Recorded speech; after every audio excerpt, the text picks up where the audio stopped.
I'm Rebecca, and I am Director of Marketing for the Drupal Association. In 2013, I was diagnosed with type 1 diabetes. That happens when your body's immune system is fighting something else and then decides to kill the beta cells in your pancreas, and you can no longer produce insulin. For managing with type 1, you take a baseline of insulin to keep yourself alive. Insulin is very precise. The difference between 1 unit and 10 units of insulin, they both look like little drops when you put them on a table. Yeah, but the impact of getting it wrong is... It's the difference between covering an apple Right. and dying within 30 minutes.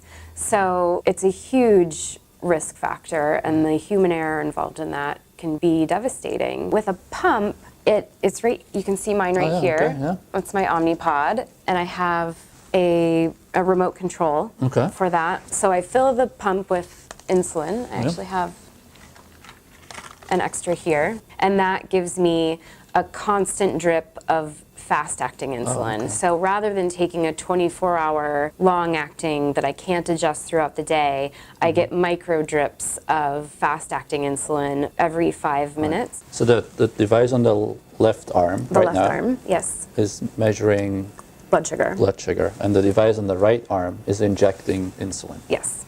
Okay. So I'm a robot. Yeah.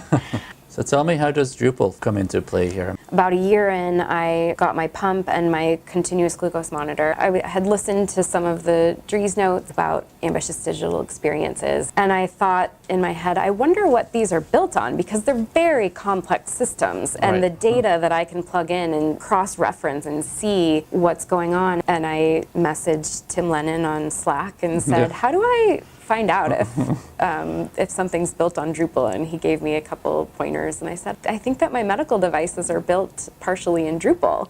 And Google searched to see if any stories popped up or case studies, and a couple things popped up, and then I kind of clicked it all together, and it was this odd moment. I made a little chart in a blog post I wrote. You know, there's me, and I support the Drupal community by working at the Drupal Association, and the community builds the platform, and the platform supports these two devices, and they keep me healthy and alive. It's this nice little circle leading from one to the other, supporting around and keeping me healthy. I think it is really important for the community and everyone who works with Drupal to understand the impact that it can have, because there are great websites, and there are ambitious experiences, and then there are really, really meaningful things that can happen.